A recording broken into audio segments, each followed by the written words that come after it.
একদিকে শ্বশুরের কালো থাবা, অন্যদিকে স্ত্রীগন্ধের নির্মম নির্যাতন। এই কালো থাবা আর নির্যাতনের রোষানলে আজকের আমরা নিষ্পীড়িত, নির্যাতিত, মর্মাহত, ক্ষুধার্ত। কি অবস্থা দুলাভাই? অবস্থা কেরাসিন। তোমার অবস্থা কি তা? আমার অবস্থা তো কেরাসিন আগুন দুইটাই। তোমার অবস্থা কেরাসিন আগুন, আর আমি আগুনে পুড়িয়ে ছার খার হয়ে যাইতেছি। কেন বউ কি মার দিছে? মার দেয় না, তাইলে ঝাড়ু লই খারাই রয়েছে দরজায়। আমারে ডাহে কয় আও তোমারে বরমু। ঝাড়ু লয়ে দাঁড়ায় আছে, এর জন্য তো টেনশন আছো? হ্যাঁ, আমার বউ তো তাও লয়ে দাঁড়ায় আছে। আমি ঘরেই ঢুকতে পারি নাই, এত খারাপ অবস্থা। বড় দুলাভাই, আপনারা কি দিয়া দৌড়ানি দিছে? আমারটা কোন যেত না। কে কোন? বড়দুলা ভাই, আমরা নিজেরাই তো আমাকে কইলে তো আর যাই যাইবে না। হ্যাঁ, সবার দিয়ে জানা থা ভালো কয়। আমার বউ আমার মারবার লেগে জুতো লইছি। তোর তো যথেষ্ট ভালো আছে, দাও লইছে, ঝাড়ু লইছে, মোটামুটি রুচি আছে। আর আমারটা রুচির উপরে ঠান্ডা পড়ছে, জুতো লইছে আমার মারতো।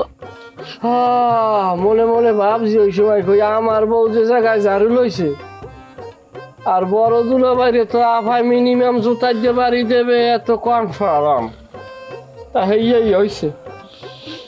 কি আশা করলাম কি হয়ে গেলে সোহের পলকে না। কত খুশি হইলাম শ্বশুরে মরছে, জমি জায়গাটা ভাগ করে খামু। হ্যাঁ, কত কি আর এখন উল্টো বিলে আমা করে জোতা পিছিয়ে দিয়ে পিটাইতেছে।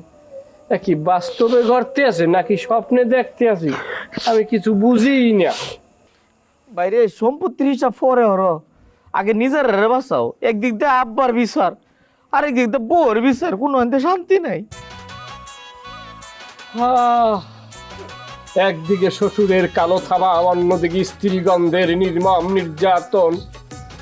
এই কালো থাবা আর নির্যাতনের রোষানলে আজকের আমরা নিষ্পীড়িত, নির্যাতিত, মর্মাহত, ক্ষুধার্ত। এমতো অবস্থায় আমাকে ভাঙ্গিয়া পড়লে চলবে না। আমাকে সবাই একতাবদ্ধ হয়ে থাকতে হবে। এটাই হইলে আমাদের মিশন এবং ভিশন। মিয়া কি কও তুমি? কিসের মিশন মিশন? হ্যাঁ, গরত তো দিছে বাইর ফিরা, রাত্রে ঘুমামুকু হেডারি কোনো ঠিক নাই, তুমি আসো মিশন মিশন লইয়া। এ দুলে নেই, এ তোর কি তা ঘুমইব? হ্যাঁ, তুই কি তো পশু কি ডালবে ঘুমাই উঠবে? আমার তো আগামী 6 মাস ঘুম হইতো না। যে সময় মনে হয় যে কতটা সম্পত্তির মালিক হইতাম, কি পরিমাণ টেহা হইতো, ঘুম তো হইতো ওই না, মনে হয় নদীর মধ্যে ঝাঁপ দিয়ে পড়ে মরে যায়। আরে রাহেন ভাইরা, আপনার আসলে দুনিয়ায় তেনা ফেসান্য মানুষ, আসলে কোন অঞ্চলের লোক আর আমরা কোন আসলে মেলে না অনেক কিছুই ভৌগোলিকভাবে। মানে ম্যানার না বুঝলে আমরা কথা বললেও মজা নেই। একটা জিনিস আপনারা বোঝেন না, যে জায়গায় ঘুম না হয় না ঘুমাই আর ঘুমা থাকা যায়। পেটে দানা পানি না দিয়ে কিভাবে থাকুন? পেটে খিদায় শরীরের ভিতরে যা আছে সেগুলাই অভিশাপ দেয়। দিলা তো দুঃখের কথা মনে করে। আব্বা একবার আমাকে খাওয়ান বন্ধ করে দিছিল না, তখন আমার বউ আমার পলা খাওয়ান দিছিল। এখন আর সেই অবস্থাও নাই। লোভে পাপ, পাপে তালাক। বাইরে তারা দুজন একটা কথা কই, আমার সামনে খাওয়ানোর কথা কইস না। খাওয়ানোর কথা মনে হইলে আমার খিদেটা বাইরে যায়। বয়াতি ছাড়া যদি আমি ভাইতাম, তাহলে দুটা গান শুনতাম, মনের মধ্যে শান্তি হতো। কোন বয়াতি স্যার? আর রঞ্জু বয়াতি? রঞ্জু রঞ্জু বয়াতি লাগবে না, আমি নিজে হারুন বয়াতি। আমি গান গাই, আপনি শোনেন।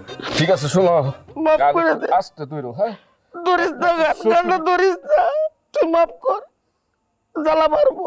আমি বন্ধি কারাঘরি, গানটা গাই কারণ আমার শ্বশুরের গানটা হলে দিলটা নরম হতে পারে।